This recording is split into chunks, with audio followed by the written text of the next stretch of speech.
Hey moms, this is Colleen O'Grady, and I am here to encourage you. So much has changed in a week. You thought you're going to have a great spring break, and now all the plans are just crazy. Your life is upside down. The rug's been pulled out from under you. Kids are out of school. You don't know how long. Restaurants are closed. We don't know what tomorrow's going to bring. So your world is upside down and up in the air, and I want to help you stay grounded. And we don't know how long this is going to last, so here's some of my tips. This comes from my podcast. I have an episode. This is going to be a brief version of that, but for the longer version of my podcast, you can go to Power Your Parenting Moms with Team podcast. So that's there. So one of the ways that you can stay grounded in this time is to stay steady. I remember when my daughter was 5 years old and 9/11 happened, and I was glued to the TV watching those horrible videos over and over and over again, and I was just rattled and completely shaken. And I walked my little daughter to school, to kindergarten, with her little hand in mine, and I just didn't know what was going to happen for her, for me. And I called my mom. Now, I was an adult. But when I called my mom was strong and steady, and she was just going about her life.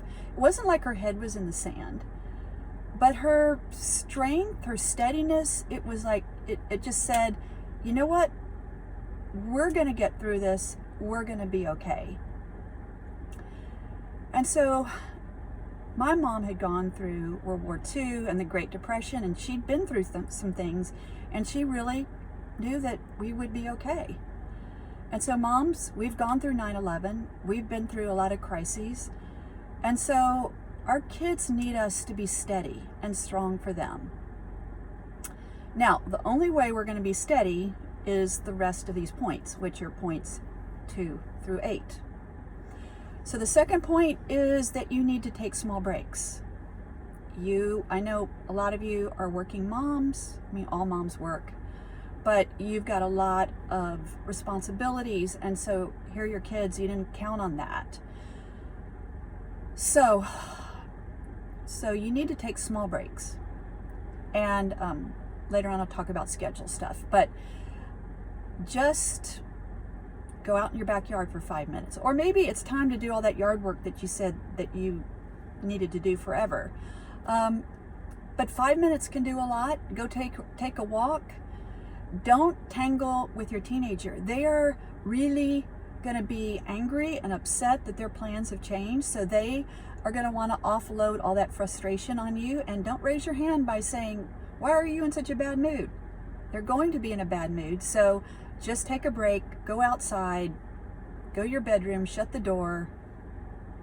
And we also need to take breaks from the media. You don't want to be listening to the news all day long. You don't want the news playing in the background all day long, because we will be in stress response all the freaking day. So the way to do that is just set a time that you are going to listen to the news and then turn it off. All right. The third way that you're going to stay grounded is hold on to your daily rituals. Often when we're kind of in an acute crisis, we let those things go. But those daily rituals, like having a cup of coffee, having a quiet time, meditating, doing yoga, taking a walk around the block, drinking tea, reading a book, exercise, all those things keep us steady. So you do not want to give those things up, because then you will not be steady. So make sure that you keep those little daily rituals going on. All right, the fourth is, even though this is a time of social distancing, that's hard to say, distancing, is that doesn't mean you need to be disconnected. So be intentional to stay connected to your friends, to your family, to your BFFs. And also, you can be intentional about your time with your teen.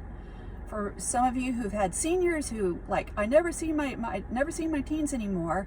Well, now you do. So how can you make the most of that and be intentional about having some more playtime with them? So the times that you're like, oh my God, she's watching a video, now you can join her because you have a little more breathing room.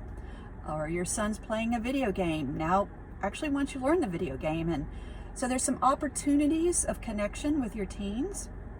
Again, you need to take your breaks. Also, you want to keep your spiritual connection because more than ever, with all these unknowns, we need to stay close to God, the universe, whatever you call it. Journal, pray, listen to good music. This is not the time to watch movies like Apocalypse Now over and over again. All right, another way to stay grounded is seek beauty. It's spring. It's beautiful. The green leaves are coming back on the trees, the flowers, the budding. Notice that. When you take those walks, take the beauty in. Listen to beautiful music. Paint, draw, rearrange furniture. But make time for beauty. All right, the sixth way to stay grounded is that you want to schedule and strategize. Now, your teens are going to want to be on their phone 24/7. So you got to get your work done. So write all your questions out, like, when am I going to get my work done? When are my kids going to do their homework? When is family time? When am I going to exercise?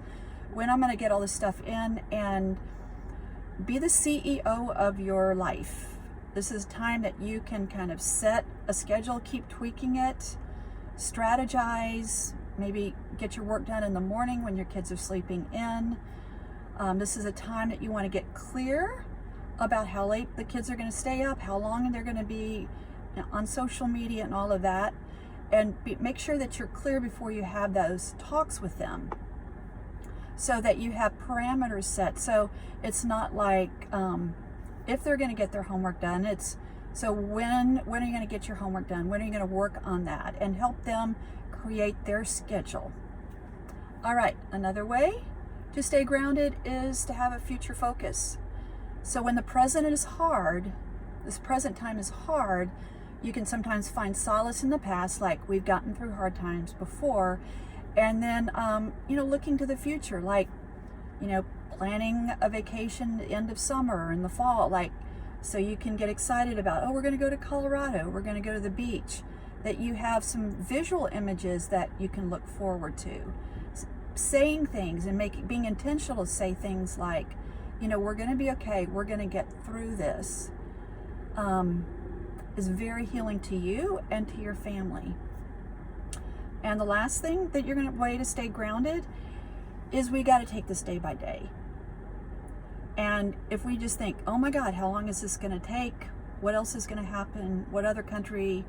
All of those things, that's just way too much. That's too scary. And so we want to be careful to not speculate what else is going to happen, or all the what ifs, or what's going to happen with the stock market and all the finances. And so just take it day by day. And I'll tell you one last story.